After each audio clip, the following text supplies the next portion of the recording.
Good evening, ladies and gentlemen and fellow Blue Bagger supporters. Thank you for joining us. Carlton Live. We're back after a little hiatus, a few weeks off. Thank you very much for tuning in and saying good day. Happy Halloween if you're into all that rubbish. I'm not, but the kids are out having a bit of fun. As you can see, John's dressed up as Frankenstein, so he's getting into the spirit. Good evening, John. Welcome, mate. How are you? Yeah, great, mate. I don't mind that because Frankenstein was actually the doctor, not the monster. Okay, well, that's a good call. So vampire or the monster. That's a very good call. Good call. My perpetual dress up as a dingbat. That's it. Thank you very much for joining us. Thank you very much. If you're not out trick-or-treating, I'm glad you're tuning into Carlton Live show for this evening. It's a bit warm outside. I'm enjoying a quiet lemon lime and soda with vodka, of course. What are you drinking tonight, mate? James Bogues, mate. Sponsored by. Just the old faithful. That's the way. Brendan Whitford. G'day, Brendan. Thanks for tuning in. Clint McRae, how are you, mate? Thank you for joining us. Gavin Wheeler, g'day, Gav. How are you? Russell Dobson, haircut, John. What's the go? Oh, as it gets into the warmer months, I'd like to keep it a little bit more streamlined. Plus, I'm off to Derby Day, actually, to be honest, and going to a marquee. So I've had to dry clean the suit that comes out once every couple of years for a wedding or a funeral, and dust that off, and off I go to Derby Day. So that's why. Looking very schmick, that's for sure. No room for one of your good old mates in the marquee. I'm not sure if I got that message during the week. Sorry, good old mates. Associates. Acquaintances. Mate, you'd be the first person I call. You'd be the first person I call if I got a ticket to Derby Day. Yeah, look, if I had another spot, it was from an old mate from high school. We've just reconnected in the last few years, and he said, "Righto, mate, do you want a ticket?" Happy days. Well, if you want to get in touch with him and he can wrangle another ticket, I'll be there with bells on. Have you got a bag of fruit ready?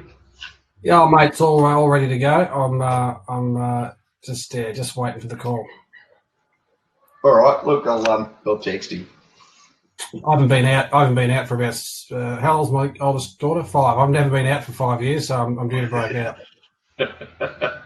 Yeah, well, Jocelyn's 6, so yeah, I've got you by a year. Very good. Clara Barolo, good day, Clara. Thank you very much for joining us. Next year, 2020, Carlton will win a few new games. I can't see us losing a game, to be honest, Clara. But someone else said that once, and that to come back to shoot him in the foot. Nathan Collegiate, g'day, Nath. How are you, mate? Thank you for tuning in. Kano Watt, how are you, champ? Thank you for joining the show. A regular to the Blues show here at Carlton Live. Robert Costante, g'day, Rob. How are you, mate? Greg, oh yeah, g'day, Greg. Love to see you on board all the time. Clinton, Grey delisted. That's something we should probably have a chat about later in the show. I think you've been a Robbie Gray fan, one you kept your eye on, so we'll have a chat him about later in the show as well. Yeah, Robbie Gray's great, but we're talking about Sam Gray, who got delisted. Sam Gray, that's the one. I've had a few too many vodkas, that's correct. Sam Gray, we'll have a chat about him during the show as well. If you're just joining us, thank you very much. It's Halloween, hence my little horn outfit here that I got out of my bedside drawer. John, what are you dressed up as? Frankenstein's monster? See, it's very American bullshit, this sort of nonsense. So given that I lived in America for a while and they treat it almost as their favourite holiday, I've got every right to disown it and to not ever do anything for it ever again. Bloody spoil sport, cranky old bastard. What is the Grinch of Halloween? If there's a Grinch of Halloween, I'm it. Are you one of those blokes that when the kids come knocking at the door, you give them chocolate-covered Brussels sprouts? No, just hit him with a fire hose. That could work. Stay away from Johnny's house, kiddies. I hope that I've just told the kids if you don't get any lollies at a house, just tell them you're going to come and live with them. That's a big enough scare that they'll want to give you some lollies. That's a trick part, is it? That's the trick part. Don't go knocking on the wrong house. That's it. Who else is here? Blake. Hello and g'day, Blake. Thank you for joining us. Mark McKenzie. G'day, Mark. Love you joining us and an integral part of our show. Craig Hammond, Go Blues 2020. 141 days, I believe the countdown started, if I saw today. That'll drag out, won't it? Yeah, I'll look at interesting point of conversation after you go through the guests is what is everyone doing in the time off? Yeah, I put that out there a little while ago. Some people are just sitting there waiting. There's a few cricket fans. There's a few basketball fans. Personally, I'm just shutting down and just biding my time. Watching replays of Levi Casboult and the 2013 elimination final. That keeps me going over the off season. So come on, break the news. Well, it's not breaking the news, but come on, give the news that you. Well, yeah. Well, we should have actually had a special show for this, given the magnitude of the signing. It wasn't the 2 years that we wanted to see, but fantastic that Levi's running around again. I understood that there were 17 other clubs looking for his services, but he's committed to another year for the Blues, so that's just fantastic. Yeah, okay. And how did you celebrate that? Oh, I went out on an all-night bender, just got my best bottle of Dom Perignon and just put that in the bath and sat back and drank it and had a good night. Mrs. Wallard put on a number 41 Guernsey for me to just and a dark-headed wig, and it was yeah. I'll just leave that to the rest of your imagination. Giggity, giggity, giggity, giggity, giggity. But that is good news. I know you've been a Levi basher for the last 2 years, but he's proven everyone wrong this year. And again, he could probably be the answer to our midfield problem. He's played every other position. Why not stick him as a big, hard-bodied mid? Well, first of all, you got that wrong. I've been on his case for about the last 4 years now. How long have we been doing this show? Not the last 2 years. But also, if you remember, I had him in my best 22. Well, it's taken a bit for you to come around, but you finally come around. And funny today, I was actually looking at that handball that he dished off against the Fremantle game to win us it when Murph kicked that goal. So to me, that signifies that he can really do anything. So, and we don't need blokes like Papley when we got Levi running around that can do anything. I was more impressed by the bodies that he shook off to get that handball away. I think I said at the time, it was like kids jumping off Arnold Schwarzenegger. No. Let's have a chat about some other changes to the list while we're on list discussion. Since it's been a few weeks since we had a show. One. Yeah. Good. By the way, love to hear everyone's thoughts about Cassie. Greg Hammond's a Casboult fan. Love to hear everyone's thoughts about Casboult going around another year. And also let's have a chat about other changes to the list since our last chat. Phillips departed to Essendon Scum. Were you surprised by that move? Is that going to impact us too much, do you think? Well, look, I think he had to do what was right for him. Definitely, I actually think we did talk about this, but it's worth talking about again. He did what he had to do. He got a 2-year contract. He wasn't going to get one at Carlton. He wasn't going to get senior time at Carlton. He may not get it there, but I think the deal that we did to get rid of him, to them to get him, was just bullshit because we didn't gain anything, did we? So it's. I think the deal was shit, but he had to go, so he was probably going to nominate anyway. So we got a couple of spots back. I think I think the only thing that we did was get from 4th round to 3rd round, but only by a couple of picks. Yeah. Do you think that's going to have too much of an impact on our list, being a ruck down? No, I think TDK is ready to step up. He's a very, very talented footballer, and I'm really looking forward to seeing him step up. I don't think we have to wait for him to be 24, 25 till we put him in. I think he's if he's fit, he's firing and ready to go. And we've got Pitney from the Hawks. He's good backup. He might even be second string for a while until DeLuca goes through. But I've said it before. I think DeLuca really lost it. I think TDK is the number one ruck now in the twos is a fantastic idea. Really will help him. With Pitney out there, helping him out. Yeah, look, if you talk about profiles of players, Phillips, I think, sort of 28, maybe 29, somewhere there about that. Pitney's 23. We've got Levi playing ruck and Cruz playing ruck, and potentially both of those in our best 22. Lobe gone now. We'll hopefully see the development of TDK in the twos maybe go a little bit quicker because he wasn't, I don't think, getting enough ruck time in the twos. I like the point that you're alluding to there, is that Andrew Phillips is not getting better, is he, at 28? No. He hasn't made it in the seniors. He was just okay. It's not going to hurt us whatsoever. No. 100% agree. Phillips was serviceable. Had a couple of highlight packages when Cruz went down and did his job, but all in all, I think that was a good move. Let's say hello to a couple more people. Clint Bart McRae, TDK will explode next year. Yeah, I reckon. Chris Broberg. Hey, Chris, how are you, champ? Thanks for joining us. What do you think of draw for next year? Yep, we are getting right onto that very, very soon. A few people are talking about another change to our list, and that is DeLuca has gone. First of all, were you surprised by that move, given the fact he really has only been around a very short time? Has he had the opportunity to show what he's about? Are we potentially going to rookie him?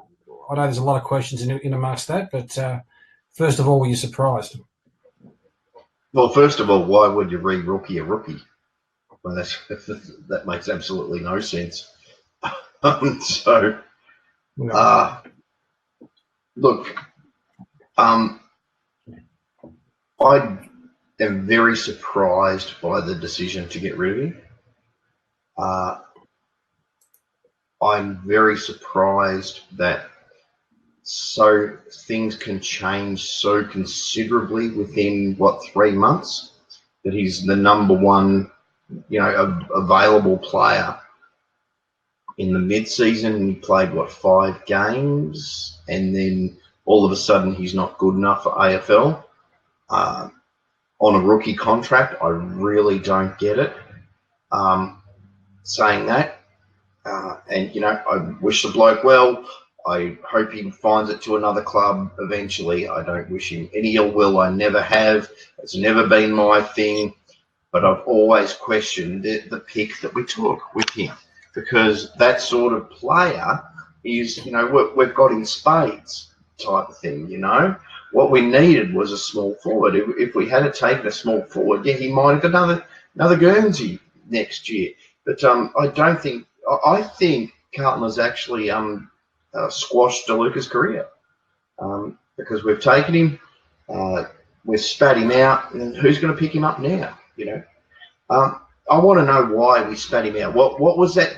What's the difference between June, I want to say, was the mid-season draft, and now? What has happened? What has changed within the club? Or is it him?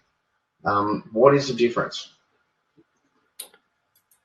It's a slap in the face, basically, or not a slap in the face. It's a recognition that they've made the wrong pick. Hindsight's a great thing in footy, and we're all talking about missing out on Dunkley, who seems to be now the obvious selection that we missed out on, who's come into AFL footy and performed really, really well.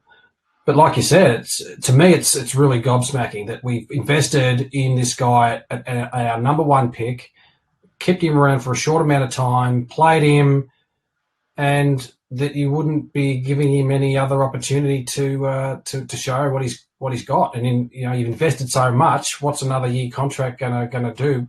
Particularly where our list is right now and the spots available on a rookie contract. It's baffling. It is baffling. So yeah, I'd love to hear if there's something else going on behind the scenes, whether whether he may not have fitted in so well, but then again, he's given the opportunity to train in the hope of getting picked by someone else. Again, where our list sits, it seems a no-brainer that you'd give him another year to prove himself. We didn't pick up any midfielders in the trade period or whatever. So it's really baffling. I just don't understand it. Like you said, to re-rookie a rookie seems strange. Some stranger things have happened in footy. I think in terms of the profile of the player, we made the right selection, type of player, because I think at that stage, I think we pretty much knew that we're into Papley and Eddie Betts and maybe a few others, and still looking around, sniffing around for that big-bodied midfielder that we're all talking about. So I think the profile of the player was right. It's just really, really baffling. Some people are saying, well, why are we keeping people like Lang, and why did we offload Daisy? There's another call there from Cameron Dean, a good call. Another thing Cameron says, maybe a scare tactic for DeLuca. It's really, really, really bizarre. And Heath Buck, g'day Heath, thanks for joining. It's a bizarre pickup, not AFL standard. It's another very good point. Freo had spat him up and chewed him out for a couple of different reasons. Again, I don't think he was the right pickup and didn't back then and still don't now, and hindsight's shown that. But even though we did pick him, the fact that we have picked him up, that we wouldn't give him another 12 months to have a crack is really, really baffling for me. Yeah, look, I got crucified pretty heavily for what Heath Buck said. Fremantle, didn't they showed already he's not up to it. So what are you going to do? Pick this guy up and say we can change him, or something that Fremantle's not doing that we're doing right? It's. I thought it was a bizarre pickup as well. I didn't rate it at the time. Not that I've got anything against the guy, and stop giving me hate mail and stop telling me fucking all the stats that he did in the WAFL. Didn't see it and didn't see it in the twos. All right, so I think we're on the same page in regards to that. Can't see any further list changes now between now and the pre-season draft. I think we're pretty settled now where we sit in terms of contracts and signings. Yeah, it's interesting. We've got a lot of spots to fill. Where's they going to come from? Yeah, I still might be a chance. Sauce has a bit up his sleeve, I'm sure of it. So when does the someone may know this, when does the delisted free agency period start again? I think there's a technicality around that it actually doesn't end, to be honest. I don't know if there's a cutoff, but someone else smarter than me will be able to tell me. We're allowed to trade picks, but I'm sure there was a start-stop date of the delisted free agents. Okay. But I don't know that for certain. Someone else will tell us that as well. So we have got some spots to pick. This wasn't necessarily a list management show, but we're having a chat about it, and it's interesting to talk about. Martin, you would think, is still going to get to Carlton through the back door. and hopefully we don't have to give away anything now, which is even better, and that'll slap Gold Coast in the face. Yeah, I like their stance though. Free agency finishes November 23, says Adam Maple. Thank you very, very much. So yeah, plenty of time to make some decisions to see what happens. Yeah, look, Nathan Kalia is saying tomorrow is delisted free agents. It starts. Okay, fair enough. Yep. So first to the 11th to 11th to the 11th. Brilliant. Another player or a couple of players that they're on our radar, and again, he said Sauce has got a few things up his sleeve. He always does. He's been a bit bashed around the ears for his trade period. I don't know what else he could have done in the circumstances, but he's been bashed around the ears a bit. Jack Newnes' name is heavily linked, and that looks like a 99% to come to the Blues. Love to hear your thoughts about that, ladies and gentlemen. Wanted 2 at St Kilda. Didn't get it. Probably will get 3 at Carlton by the looks of things. 26, winger.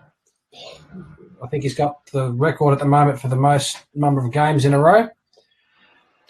What are your thoughts about him, Johnny? Yeah, well, I don't watch St Kilda games too much, obviously. I've got a bit else to do other than watch Carlton games and assess them. Look, I've got a St Kilda mate who's, he's followed them since day dot, and he's, very, very critical, as most of St Kilda supporters are, but he's very, very, he watches all of their games, and, he analyses it very well, and he said, Newnes was an exceptional runner, and you probably won't find better, but his delivery of the ball is just not up to it. So what I've got a problem with, and this goes back to my best 22 that I put down. So Newnes is a winger. Is he going to go into the midfield and be inside? Unlikely.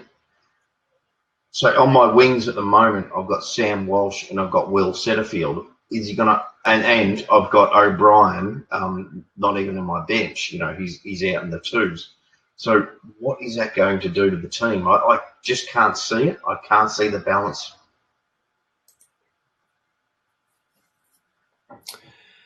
Yeah, look, you're right when you look at it from that perspective. Who's he in front of? I suppose from a player profile, age, consistency of play, maybe they do know something we do and want to try and potentially put him into a midfield role. I think Andrew Lake is maybe disputing your thoughts on his disposal. I think I looked at his. Not my thoughts. Don't give me hate mail. Not my thoughts. No, look, I know that. Sorry, I'm just obviously putting different comments around there. That's what this is all about. I looked at his stats. I think in terms of his ball delivery, I don't think that they were up there in the too high category. I think it's something like 65-70% disposal efficiency across his career. If you look at our list in the last few years, our ball delivery disposal across our whole team has been disgusting. And not, I don't think, at AFL standards. It's going to happen by the looks of things. He may be looking to try and put him into a midfielder role. But yeah, I've got Setterfield in that role at SPS, and maybe even Tommy Williamson when he comes back as a winger. So yeah, true. Yeah. End of the day, good age profile, experienced player, someone that can potentially add to our depth and list. And good luck if he's into our best 22. Is that another DeLuca call? In terms of, what? We've got the players there already. Why are you getting this bloke? Newnes is not going to come over to play seconds football. No way. Well, I'm not enough, and we're not going to give him a 3-year contract to come over and play seconds football either. Yeah. So who does he leave out? But in terms of our total list, you want players like that in your list to make your other players better. That's really the idea of getting those kind of players in there, I suppose. Only if he's cream. Like if he's an Andrew Gaff in the way he uses the football, fine. But not if he's not. Yeah. And he's from St Kilda too, which doesn't help their cause as well. They wanted to keep him by all accounts. They picked up some good players. For me, it's I'm on the fence. I'm not too sure. Another player you look at players from teams like Richmond and GWS, more so GWS, because they've got this amazing depth that all of a sudden has come out of nowhere. Actually, I don't think Richmond's that strong on depth, but someone like GWS had all these picks at once, and if they're not getting a game, then you can understand that you would go for someone who was delisted from the GWS, because they're just not going to find the footy. They're just not going to find a spot on the team. But, to get from St Kilda, who just don't think he's a required player, give him 3 years, yeah. You've sort of got to trust their judgment. Yeah, you do. Well, we won't go back on some of those things. But anyway, I wish him well if we pick him up, of course, as we always do, and we'll see how he goes. We've still got some picks, for in the draft. So hopefully he adds just to our list profile and depth and pushes some of our guys, our younger guys, up around him.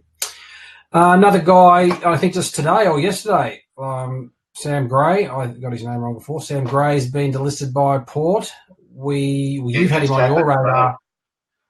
You've had him on your radar for quite some time, and your mail had been that we'd been invested pretty heavily into him.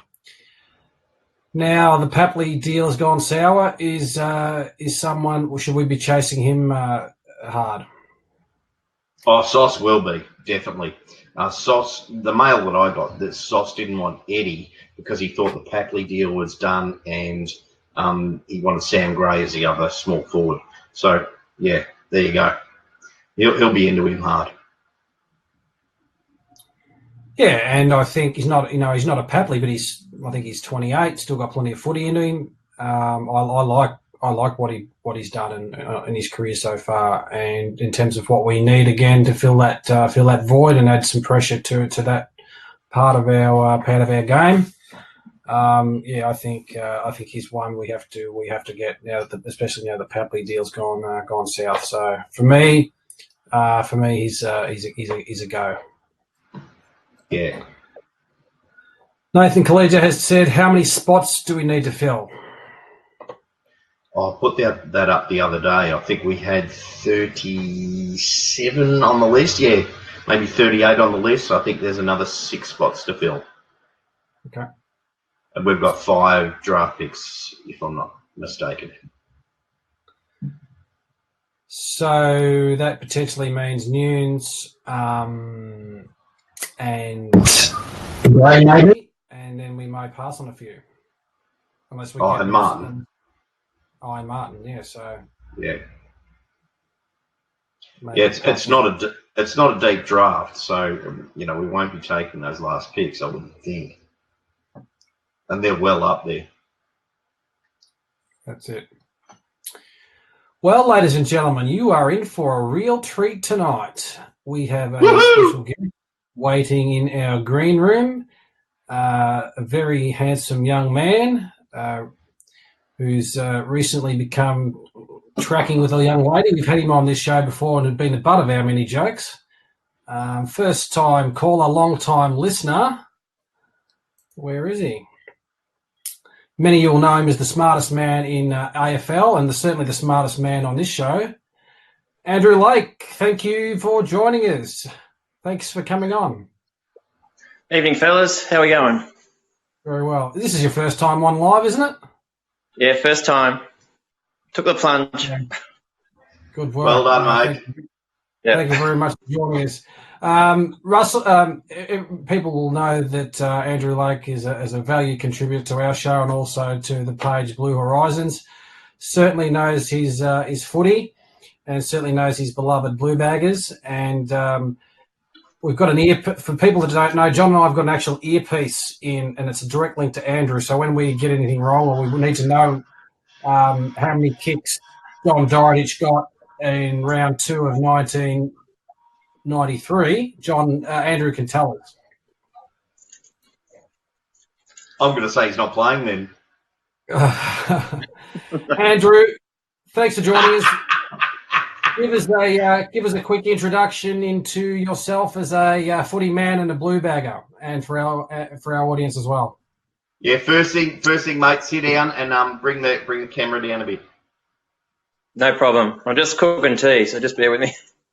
All right, I'll get a beer while you're doing that. I love the nature of this show. It's live Facebook. Is that better? Go ahead. Okay, so fell in love with the Carlton Football Club probably as a 6-year-old. Now, story goes that when I was little, I actually wanted to become a Melbourne supporter, but my dad wouldn't have a bar of it. So took me down to the local sports store. The only football jumper he was willing to buy for me was the Carlton one. So ventured down to Princess Park and fell in love with the place pretty quickly. Obviously grew up in a golden era. I'm talking mid-70s. So we're on the cusp of obviously Jesaulenko's premiership in 79. And obviously Parkin came along and we're pretty sport for a while. I'd seen 3 flags by the time I was age 13. So it's been a bit of a drought since then. Obviously we won 87, 95, but obviously a long time since we've been on the main dance, 1999.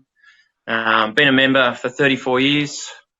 Actually had the privilege of working for Carlton as a forward scout under David Parkin for a couple of years. If you watch the end of the 99 preliminary final, you'll probably see this lunatic running on the ground with a whiteboard. So that's yours truly. So an amazing day, an amazing scenes post-game. It's something I'll never forget. Obviously, the dark years soon followed. It's been a tough turn of the century for us as a Carlton supporters, and obviously been the ridicule of many jokes over the last 20 years or so, but I think that the wheel's starting to turn. Absolutely excited about what the draw looked like today. I'm excited about what our list is starting to look like.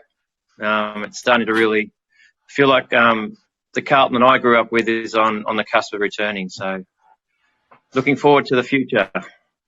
That's fantastic. Really appreciate that. And your dad was certainly on the right path there, and you've chosen well. He's chosen well for you over the Demons. So he certainly did. I mean, about 2 minutes after the 79 grand final siren went, he turned to me and said, "Son, you may as well enjoy this. It might be the only one you see." And 2 years later, I kind of reminded him of that comment. But if he was around now, unfortunately, my father passed this year, but if he was around now, I'm sure he's probably going to say, "Well, you've got to be really patient about the next one." So, but I've got confidence that we will see one in the next 5 to 6 years. That's being, I guess, conservative. I mean, we can get excited and carried away, but I think sustained success is on the way for this footy club. Absolutely love it. And you'd take that early success for a little bit of a drought, and like you said, hopefully we're on the cusp of something special.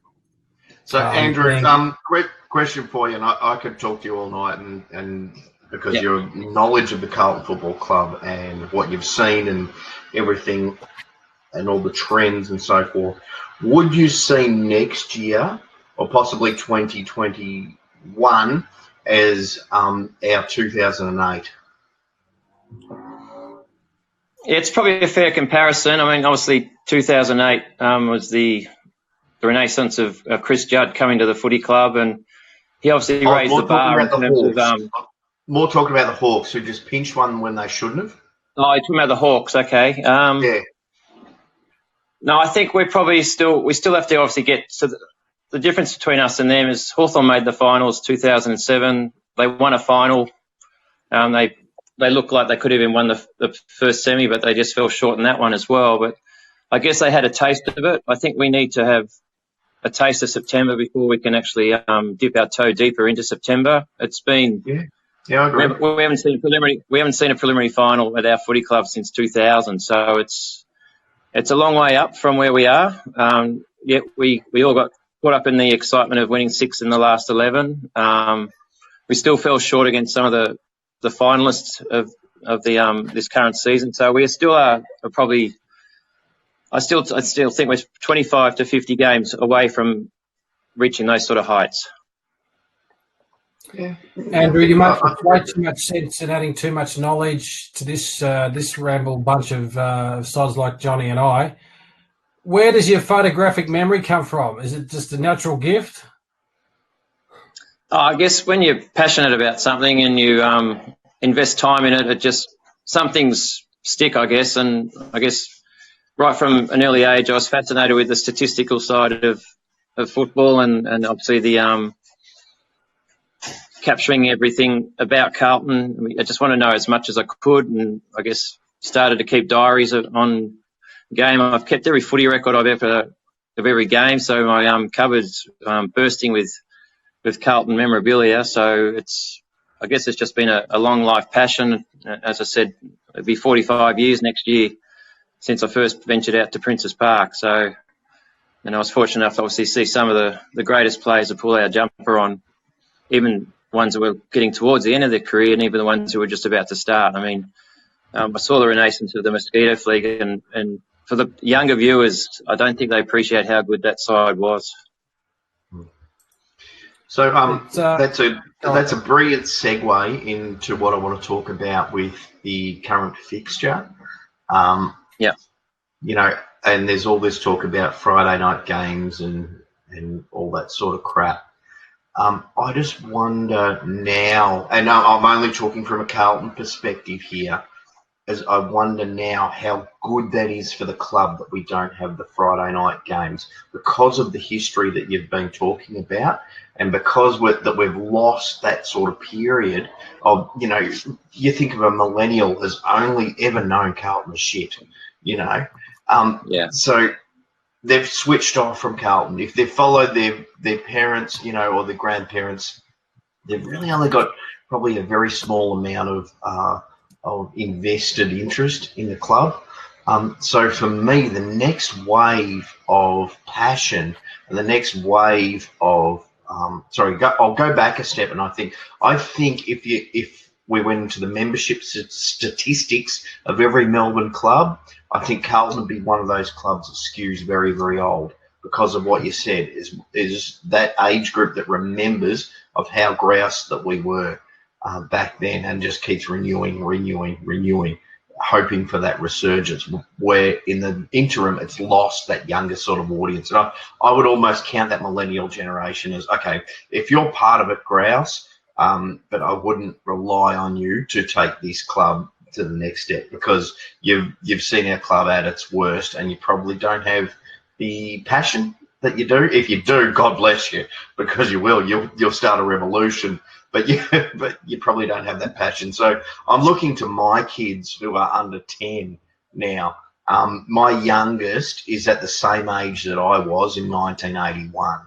So I can see that there is going to be this resurgence. It's probably by that next generation coming through. So getting back to my point of Friday night games, is my kids 7:50 on a Friday night after school, after swimming, after dancing and all that during the week, they are absolutely feral. You know, you cannot take them to a Friday night game. So if we had all these Friday night games, if they were, if they were Carlton home games, you would think twice about getting them a membership. They might not be that interested in coming because, you know, I'm not going to watch it. If I am, I'm going to watch the first quarter and fall asleep. But I'm not going to go to the games. So getting these Sunday afternoon games, these Saturday afternoon games, you can confidently get your kid a membership and say, you can be part of it. You can be part of what's going on here. And I think that although the Friday night games are an immediate, they're immediate a boost to your dollars, but I think over the long term, we're much better off in not having these Friday night games, because you can get the next generation of members coming through who can actually sit there and watch a game. Just my viewpoint. Yeah, I think what you've got to remember as well, even in our darkest years when we did have the Friday night games, historically we did rate quite strongly as a viewership. Obviously, it didn't reflect in the scoreboard, but the crowds were still very well attended. So we always, no matter where we are on the ladder, we attract a support base. You're right, John, it's probably not reflecting in our membership. People, I guess, pick and choose as Carlton supporters which games they want to go to. And I guess until the members came along, and I guess the current administration has a lot to thank. And we also need to probably thank Brendan Bolton's role in turning the club around again. Yep. We became a family club again. It was lost for a few years under the Malthouse years. We weren't an attractive club to be around. He certainly made us very unappealing in terms of the way he used to sell our club in his media conferences, his press conferences after the games as well. He certainly put the press against us in many ways because of his behaviour. But Bolton, I guess, recognised the need to embrace everything about Carlton. And with the work of him, I guess he was a catalyst. And I think now that that foundation's been built again, and now I guess supporters are starting to see a turnaround and they can see this exciting talent starting to evolve. Thank God we've had Patrick Cripps on our list for the last 3 or 4 years because he's given us a reason to go to the footy. And yes. you see glimpses of like what Charlie Curnow can do. The way we still recognise our veterans in Simpson and Murphy. We, unlike some clubs, we haven't pensioned them off other clubs, even though they've been tempted. Murphy especially could have gone, but it reflects that they believe in what's happening at the footy club at the moment. So I think the membership will continue to grow, and the recruitment of Eddie Betts, yes, it could be a marketing ploy. He may only play 15 to 16 games next year based on his age dynamic. The game might pass him by quite quickly. Unfortunately, it does to a lot of players. But already the excitement of having him with the thrill of thinking, the anticipation of him coming back for round one already has injected a little bit more extra spice to that first game of the season. And I for one, would be jumping out of my seat if he gets near that footy in the early part of that game. So it's we should be fortunate enough to think ahead and think that we are going to be the next. We're a sleeping giant. I think Richmond showed us the way. I mean, in terms of how they structured their 5-year plan, and I guess they were ridiculed a little bit when they started talking about premierships, but they've delivered. And I think under Kane Little, we're on the right path. So, and now that they've finally made a sensible decision in terms of the coaching, they actually recognise that the playing group actually got behind Teague, the supporter base got behind Teague, and Teague being someone who had the privilege of wearing a jumper and wearing it with distinction, albeit for a short period of time, he understands what it is to be a Carlton person. Yeah, I agree with all that. That's some brilliant comments. Just getting back to Eddie Betts, I'm not sure if I said this on the last show, but I'll keep saying it until the day I die. Is that it's not also about what he can bring straight away to the ground. I don't think there's no Eddie better to be able to teach that small forward role in the country. There's no one better. And apparently he's an excellent communicator. He's an excellent teacher. It's an absolute boom for us. Whether he makes it to the park or not, and I'm tipping he does. He plays most of next season, maybe the season after. It's what we've got as a teacher. It's just amazing.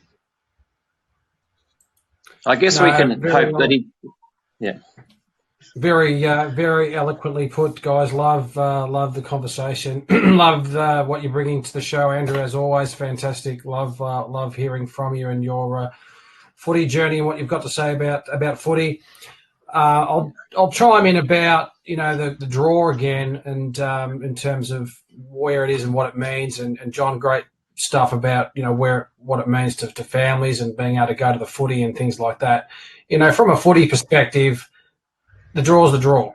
There's no hard game. There's no easy games these days. It's good for point. us. Yeah. I think for us, the draw, I think, is now about our exposure to our members, our time frame, our ability to have our supporters and members attend games, and throw in the ladder of being able to potentially win some games. You got to win games. Simple as that. The draw's the draw. Yep. Travelling, I think we've done really okay there. I'm pissed off we didn't get a Tassie game because that's my boys' weekend away. So I'll have to work out.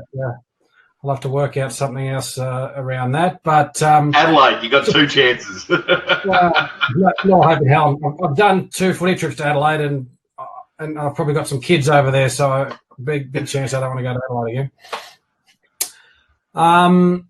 So. Yeah, love to hear your thoughts, ladies and gentlemen, on the draw. We've got a couple of questions for Andrew. Just quickly, boys, the Richmond first game. Do we like that? Should that be forever? Swap it out. Marquee game. Just quickly, thoughts on that, Andrew? Sorry, what was that one, Trev? Just the first game. Should that be a shoe-in and a lock for all time? Is it something that we want to try and change with another club? Is it our game forever? No, I think that's our night. I mean, consistently we pack the joint out. I know the results are going Richmond's way at the moment, but there was a long period of time where it was the other way around, where we were historically using them as cannon fodder for round 1 and just bypassing them into round 2. And so, but in terms of the anticipation, I mean, just the tradition of those 2 sides and what they have produced over the years in big games, I think we deserve that honour. They bestow honours onto other footy clubs. You're never going to change Queen's birthday. Anzac Day's a lock. Easter Monday's a lock. I think Thursday night round 1 should be ours. So, I mean, I think it's not much to ask. And as we become a stronger footy club, I mean, it's going to be hard to get a ticket to those games going forward. Here.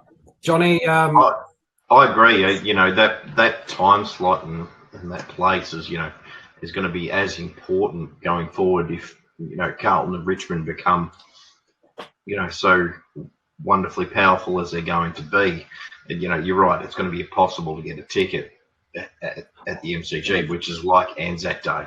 If you get a ticket to Anzac Day, it's just, it's almost as hard as getting a ticket to the grand final.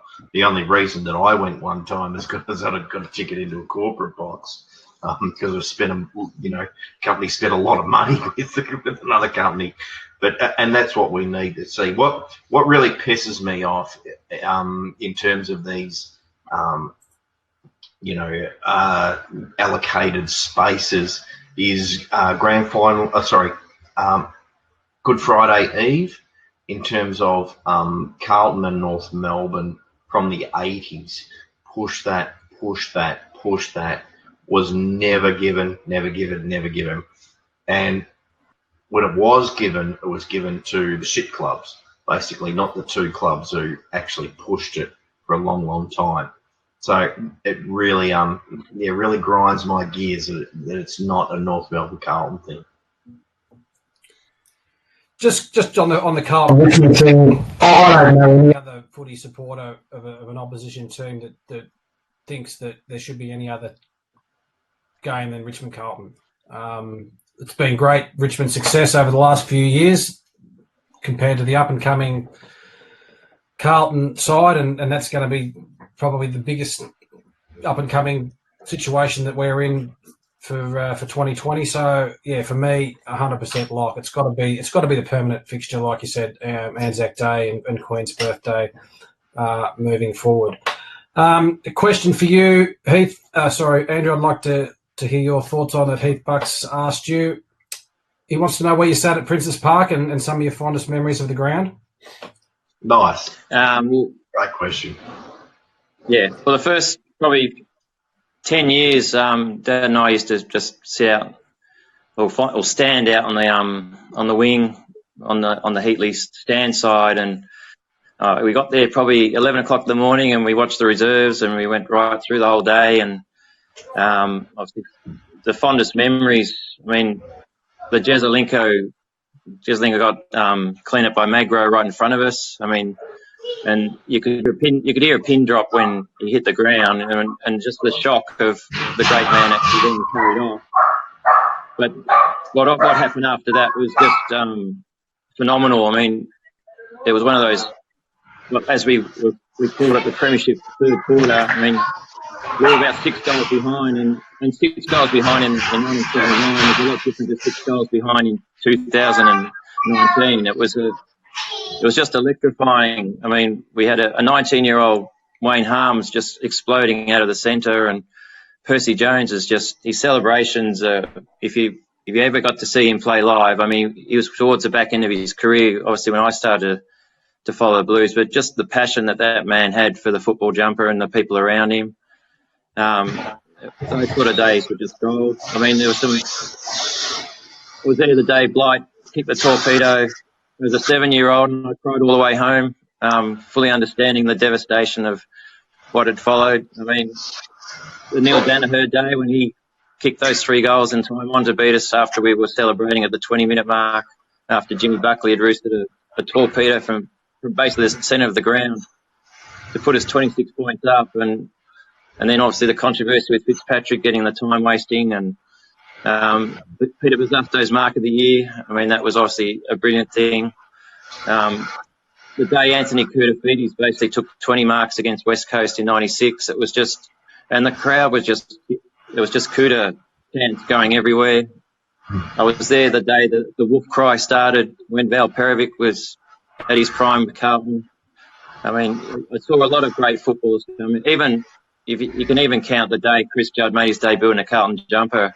We had a practice game against the Bulldogs, and it was played on the home turf. And for a practice match, there was 20,000 plus there. It was just phenomenal. And he only played limited minutes, but just the fact that he was wearing a Carlton jumper, given the dark years we'd gone through. I mean, you got to remember we'd lost multiple games. We probably only won 20 of our last 100 games before he came into the football club, and we collected 3 wooden spoons in that time. Just the hope that man gave to a lot of people. Obviously, the sadness of when we played our final home game against Melbourne, and obviously the image of Kouta handing the football over to Big Nick. I mean, they're moments that you just know you'll never forget. And unfortunately, when they obviously finally closed the doors on that ground, I mean, a lot of the heart of the soul of our Carlton Football Club disappeared. And I guess that's why it's been so disappointing that that Ian Collins, a great Carlton man, would actually kind of sign our bowl away for a quick $1, because obviously financially we were strapped, and that was obviously due to the mismanagement of the previous board, and obviously the fines that had accumulated with the salary cap breaches. But I think we could have worked a bit harder and made Carlton like a bouquet ground. And also we were pushing the Victorian government for many, many years to improve the facilities, but it fell on deaf ears, unfortunately. And I think if we had that sort of power of numbers, and I guess even and created what Geelong have created, things could have been totally different during that 2005 onwards period if we actually maintained our identity. And that obviously impacted social club membership and obviously general membership. People didn't want to go out to the Docklands. I know it's a short drive from Lygon Street, but it's still not the same. For someone, this might be due to my significant amount of head knocks when I played footy, and most of them were from Falcons. I can't remember what I've had for breakfast this morning, but to hear you reel off all of those fantastic memories is just amazing. And I know you do a lot of work, and you're a student of the footy game, and you're a student of the club as well. You do some great work with Blue Horizons about retrospective stuff and things that have gone by during the years. It's just as a true Carlton man, and I know John loves this as well, to read some of the stuff you do is fantastic. We've got to have a retrospective show, I think, every few weeks just to hear you talk back. And if you want to challenge Andrew to any kind of Carlton-related question, this would be a great time to send him your question now. He's a walking Carlton encyclopedia, that's for sure. Yeah, look, I just wanted to. You've touched my heart on a couple of things.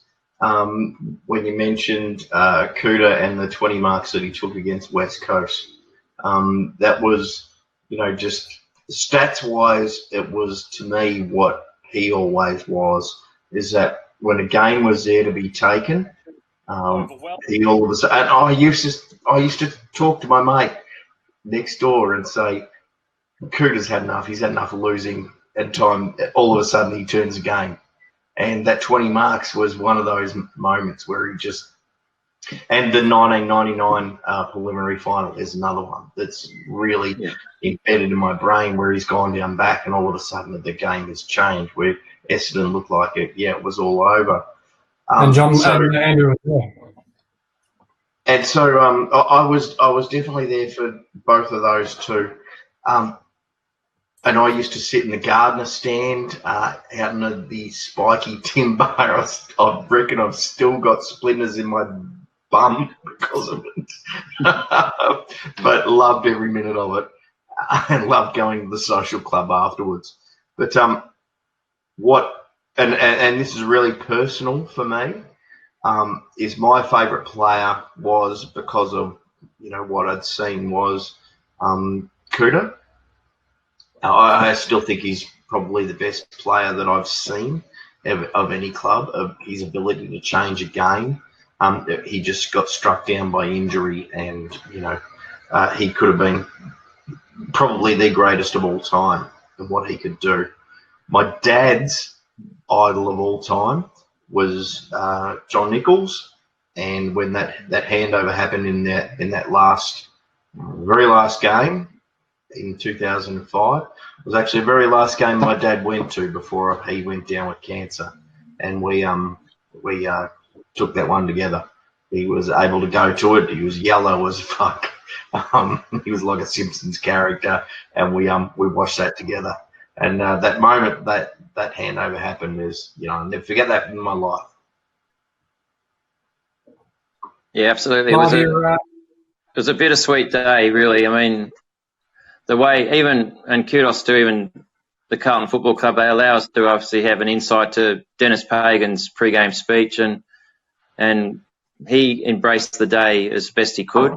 He obviously had his knockers, but he summed up that day so wonderfully, and those 21 blokes who ran out on that day, they gave their heart and soul, and I mean, we just weren't good enough to get the points, but I don't think any Carlton supporter left that ground thinking, we didn't have a crack. So, and the way we obviously handed the ball over to obviously our greatest individual player at our football club it's a fitting finale to the day. So, yeah. But I guess I'd add with Kurtafidis, I think there was a game in 2000 against the Kangaroos. They were obviously someone who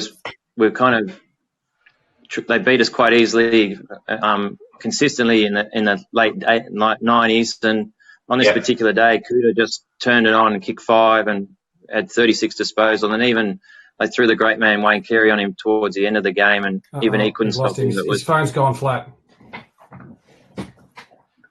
You're still with me, Johnny? Yeah. I've got Andrew. I've got you both. I've lost Andrew as well. I've got Andrew. Okay, well, hopefully he's kept. Hopefully everyone's listening. This is compelling listening. Okay. Yeah, I'll just put myself on the charger just to be sure. We back? Yeah, just point the camera down, mate, because we're still only getting your eyes. That's it. Is that better? Yeah. Okay. Marginally. Yeah. Down a bit. Down a bit. Down. I can't. For some reason, I can't see him. But Johnny, you'll tell me when it's okay. Keep going down, mate. It's better? Yeah, point the camera to your mush. We're almost getting there. And this also might be my view on the software too. Yeah. But, because I think I'm right up to this far on the screen. And I've got a blank screen where I can't see Andrew or hear him at all, so there's something wrong with my end. Yeah, something wrong with Trevor, but we've always said that. Okay. Many times. Look, I don't know if Andrew's talking or if he can hear me, so I apologise for the technical glitch. No. So fantastic to hear Andrew, and we could probably talk for 3 or 4 hours. And like I said, I reckon we should do a dedicated show to the glory years, and even maybe we could do another show each week on that.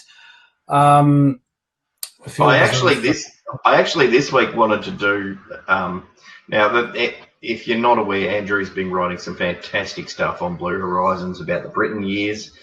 It's a period that absolutely fascinates me. How you can go from the look, one of the best days of my adult life was the 1999 preliminary final.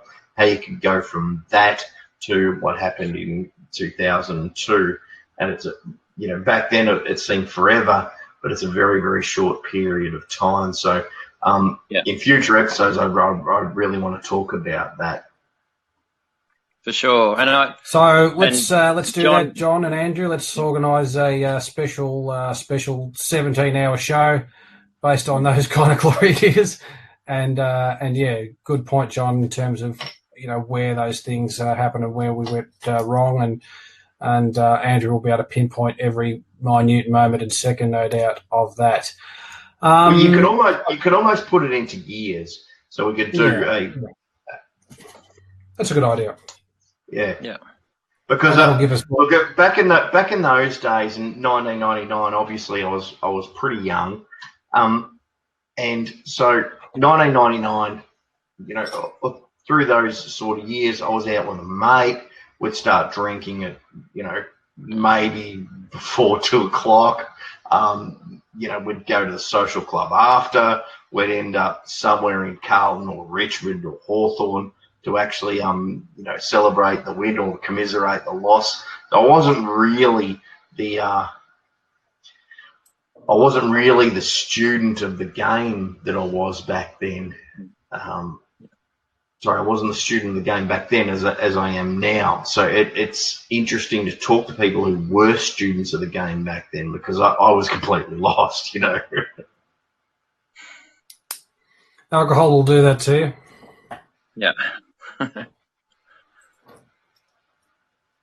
Craig Gerard says, can we work backwards though? Yeah, I'd rather start with the euphoria of the 1999 prelim, because for me that was as good as the grand final.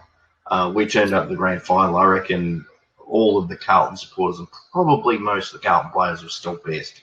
Was that good a feeling? And how that went to 2002 was, it's pretty bad. We'll look back on that result into that, John, between ourselves, Andrew and Mark McKenzie. We've also got another panellist hopefully will joining us very soon, Sonia Perichon, to add to the mix of our show. We hope to have her joining us live, as I said, to mix it up a bit. We've got some good, exciting innovations coming for 2020 ourselves with our show. It's still, it's going to be revolving around our fantastic audience and the interactions and the stuff we like to talk about, and having you guys and gals drive our show.